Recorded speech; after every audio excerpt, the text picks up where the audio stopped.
holo hastini hukbarti hukbar khainai rokni hamkrani tui kaisa koklam panda sokajaka Asani Pandawa Manjaka Hastini Montri Okra Dr. Manik Shaha Te Hukbar Tangbedini Montri Ratanlal Nath Tripura Hastini Nokbar Te Tong Horok Kaham Engma Bagai Tripura Wo Gobang Madal Bedali Hukbar Rok Klai Mano Tripura Hastiwa 12,000 hectare Hawa Chamung Te 16,000 hectare Rok Mikitung Rok Aizawo Kani Shapa Tripura Hastini Montri Okra Dr. Manik Shaha Asani Pandawa Hastini Hukbar Tangbedini Montri Ratanlal Nath Shawi Kanarika Hukbar Khainai Rokni Ajimungni Lama Kaham Khaina Bagai Haste Hapani Bakakte Chubachu Klai Tongo Te Hastini Hukbar Khainai Rokni Ajimungbo Aiginis Thalai Gobang Engka Khani Shaka Montri Ratanlal Nath বিহারের খুব সম্ভবত governor হাউসে বা হাইকোর্টের এখানে তো সেখানেও এই বাস ভিত্তিক প্রাইস লাগানো হচ্ছে তো এটার একটা বোঝা যাচ্ছে যে এটার গুণগত মান এত ভালো এবং দেখতেও এত সুন্দর এবং টেকসই এবং মজবুত তবেই এখান থেকে ত্রিপুরার থেকে টাইলস ব্যাম্বু বেস যে টাইলস সেটা বিভিন্ন জায়গায় যাচ্ছে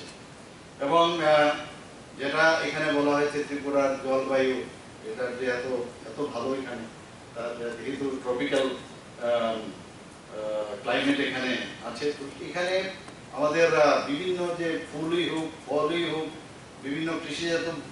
দ্রব্যই হোক এখানে কিন্তু আমাদের খুব ফার্টাইল এই বিষয়ে কথা হয়েছে তো এখানে আমরা ফল চাষের জন্য ত্রিপুরাতে প্রায় 12,000 হেক্টরের উপর ফল চাষ হচ্ছে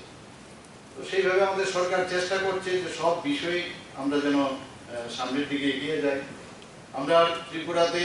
প্রায় 16,000 হেক্টরের উপর সবজি চাষ হয় ত্রিপুরাতে সবজি চাষ যে হয় প্রায় 16,000 হেক্টরের উপর আমরা রাজ্যের ত্রিপুরার আনারস এখানে আমাদের মাননীয় মন্ত্রী মহোদয় বলেছেন যে বিদেশে বিভিন্ন জায়গায় এখন আমাদের আনারস থেকে আরম্ভ করে বিভিন্ন আমাদের যে ফল এবং বিভিন্ন যে আমাদের এগ্রিকালচার হর্টিকালচার প্রোডাক্ট সেগুলো বিদেশে যাচ্ছে এবং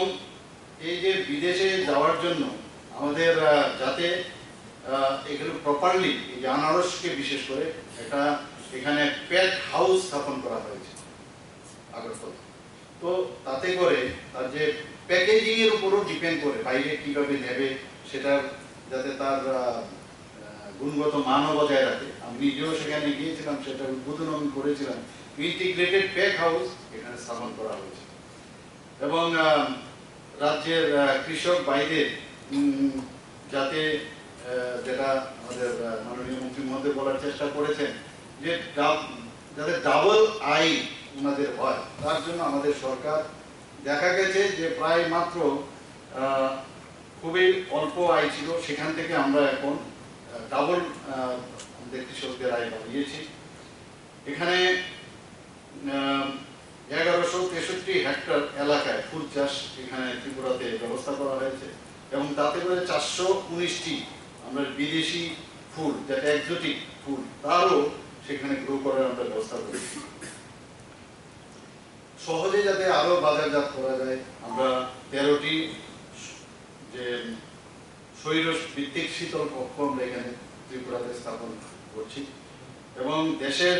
বিভিন্ন রাজ্যে যেটা 21 তারিখ এখানে বলা হয়েছে যে আমাদের যে ফুড প্রোডাকশনগুলো বিভিন্ন দেশের বিভিন্ন জায়গায় সেগুলোকে মেলা মাধ্যমে সে প্রদর্শন করা হচ্ছে 21 তারিখ বেনারসে সেটা করতে যাচ্ছেন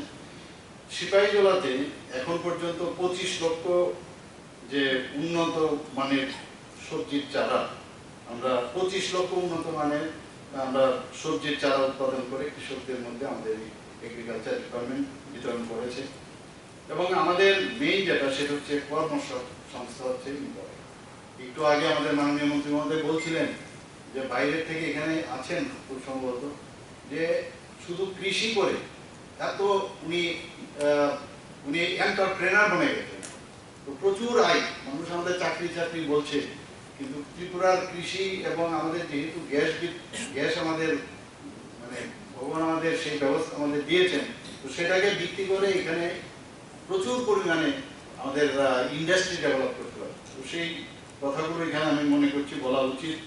এবং স্টেট ইন্টেন্সিভ যেটা আমাদের স্টেট গভর্নমেন্ট থেকে যারা যারা বিনিয়োগ করবেন তাদের জন্য আমাদের সেই ব্যবস্থা এখানে আছে। কৃষিক্ষেত্রে প্রাইম মিনিস্টার কিষাণ যেটা বলা হয়েছে বার্ষিক ৬,০০০ টাকা করে প্রাইম মিনিস্টার কিষাণ সম্মান নিধিতে ত্রিপুরাতে ৬,০০০ টাকা করে দেওয়া হচ্ছে। তাতে করে ২,৪৭,০০০-এরও বেশি কৃষককে আর্থিক সহায়তা দিতে পেরেছি এবং তাতে করে কত ব্যয় হচ্ছে ৫৫৩ কোটি ১৬ লক্ষ টাকা। আয়ের কথা যেটা বলা হয়েছিল ২০১৫-তে মাত্র ৬,৫৮০ টাকা ছিল কৃষকদের আয়, আর বর্তমানে ২০২২-২৩-এ সেটা ১৩,৫১০ টাকা হয়েছে। ত্রিপুরার বিভিন্ন ব্লকে আমরা এখানে আমি বহু জায়গায় আমি গিয়েছি, আমাদের সেক্রেটারি সাহেবের সাথে আমি অনেক জায়গায় গিয়েছি। সেখানে কৃষক বন্ধু কেন্দ্র এখানে খোলা হয়েছে বিভিন্ন ব্লকে, আরো হবে। কৃষক বন্ধু কেন্দ্র আমি দেখেছি এত সুন্দর ওখানে ব্যবস্থাপনা, কৃষকদের অডিও ভিজুয়াল এবং এত সুন্দর ওখানে তাদের ট্রেনিং দেওয়ার ব্যবস্থা হয়েছে, বিভিন্ন বীজ সার দেওয়া সেখানে ব্যবস্থা, যন্ত্রপাতি দেওয়ারও ব্যবস্থা হয়েছে। তো কৃষকদের মানে সেই এগ্রিকালচার হর্টিকালচারই হোক সব বিষয়ে তাদেরকে যে ট্রেনিং দেওয়া সেই ব্যবস্থা আমাদের ত্রিপুরাতে এখানে করা হয়েছে। এবং যেহেতু আমাদের কানেক্টিভিটি বেড়েছে, আমাদের প্রধানমন্ত্রী মাননীয় প্রধানমন্ত্রীজি আমাদের হীরা মডেল দিয়েছেন, আপনারা জানেন।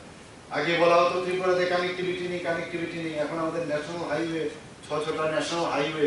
আমাদের এখানে প্রায় শেষের পথে তৈরি, প্রায় 70-80% কমপ্লিট, বাকিগুলো আসছে কিছুদিনের মধ্যে শেষ হবে। আরো 4টে ন্যাশনাল হাইওয়ে আমাদের অন প্রিন্সিপাল, সেটা আমাদের সেই ঘোষণা দিয়েছে আমাদের কেন্দ্রীয় सरकार। इस कार्यक्रम में शामिल होने वाले देश के प्रमुख मूल्यवान खरीदारों और निर्यातों के साथ हमारे बागवानी उत्पादों को जोड़ने के मौका मिलना त्रिपुरा सरकार के लिए बहुत खुशी का पल है। त्रिपुरा सरकार किसानों को आय बढ़ाने के लिए, उनके हित में काम करने के लिए दौरान प्रयास कर रही है। ये हमारा भारत के माननीय प्रधानमंत्री, ये उनका मिशन है, जहाँ त्रिपुरा सरकार 2018 साल से विदिन 4 इयर्स किसानों का आय को दोगुना करने में सफल हो सकती है। एंड त्रिपुरा कृषि बागवानी की बड़ी मात्रा में उत्पादन कर रहे हैं, जो उत्पाद अद्वितीय और अत्यधिक शिकार जो गुण वाले हैं। ये दुनिया भर के किसी भी बाजार में आकर्षक कीमतों का पात्र है। इनमें अनारस, कटहल, सुगंधित नींबू का विश्व बाजार मिल रहा है। ये 2018 साल से हमारे सरकार द्वारा की गई विभिन्न गतिविधियों को परिणाम है। हमारे अनारस पूर्ण वैरायटी को 2018 साल में दौरान भारत के माननीय राष्ट्रपति द्वारा राज्य फल स्टेट फ्रूट के रूप में घोषित किया गया है। कुल अनारस का जीआई फसल के रूप में भी घोषित किया गया है। जीआई पंजीयन करने के लिए सबरी कला, कटहल, जम्पुई ऑरेंज और सुगंधित नींबू जैसी कोई और फसलें प्रस्तावित है। इनमें जम्पुई ऑरेंज का 2024 तक जीआई फसल के रूप में पंजीकृत होने का उम्मीद है। हमारा अनारस, कटहल और सुगंधित नींबू दुबई, कतर, ब्रिटेन और जर्मनी के बाजार में पहुंच गया है और उपभोक्ताओं ने इसकी सराहना की है। हमारे बागवानी वस्तुओं के व्यापार को प्रोत्साहित करने के लिए त्रिपुरा सरकार ने परिवहन और उपयोग की जाने वाले पैकेजिंग सामग्री में 5,000 रुपये प्रति मैट्रिक टन वित्तीय सहायता की घोषणा की है। एक फसल व्यापारी एक ही सीजन में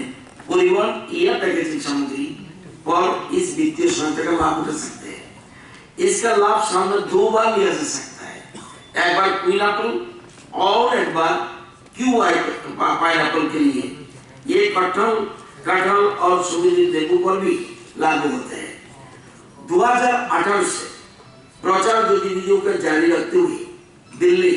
मुंबई, कोलकाता, गुवाहाटी जैसे विभिन्न मेगा शहरों में अनारस का प्रदर्शन और बिकी गई। 2023 के दौरान 18 मई 2023 को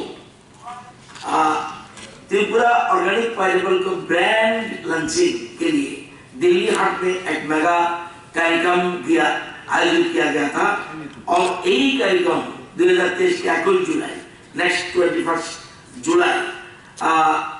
बेलारूस में आयोजित किया जाएगा प्रधानमंत्री का संसदीय निर्वाचन क्षेत्र में।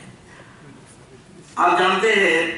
जे 2008 से इन प्रचार गतिविधियों ने उपभोक्ताओं के रूप में उत्पादों के हिस्सेदारी बढ़ा दिए हैं। अनारस और कटहल का स्थानीय मांग भी उल्लेखनीय वृद्धि हुई है। लगभग 11,000 मैट्रिक टन अनारस की कुल मात्रा की राज्यों और देश के बाहर व्यापार किया गया है, जिसके किसानों का लगभग 15 करोड़ की आय प्राप्त हुई है। इसी प्रकार बाहरी राज्यों में कटहल की व्यापार भी 17-18 में तक 300 मैट्रिक टन प्रति वर्ष से 16 गुना से अधिक बढ़कर 22-23 के दौरान 5,000 मैट्रिक टन 17-18 में था 300 मैट्रिक टन, अभी 5,000 मैट्रिक टन हो गया है। ये उत्सववर्धक है। इस आयोजन में सभी को जानकारी के लिए हमारे पास विपणन योग्य अधिकों के रूप में लगभग 23,000 मैट्रिक टन अनारस, 40,000 मैट्रिक टन कटहल, 10,000 मैट्रिक टन केला और 6,000 मैट्रिक टन नींबू है। ये मात्रा बढ़ती जा रही है क्योंकि राज्य सरकार ने सेक्टर बढ़ाने में हस्तक्षेप किया है और इस प्रकार किसानों को खेती के लागत में 50% की दर से विभिन्न वित्तीय सहायता के माध्यम से उत्पादन मिलता है। साल भर उपलब्धता सुनिश्चित करने के अलावा विभिन्न तकनीकी हस्तक्षेप किए जाते हैं, जैसे अनारस के टैगरिंग उत्पादन का प्रेरित करना और सभी मौसमों के लिए उपयुक्त अन्य फसलों के समन्वय में नया जात की शुरुआत करना। गुणवत्ता और उत्पादन में सुधार के लिए राज्य सरकार हमारे सेक्टर के कार्यकर्ताओं की प्रौद्योगिकी और ज्ञान को अध्ययन करने के लिए हमेशा राष्ट्रीय और अंतर्राष्ट्रीय संगठन के संपर्क में रहती है।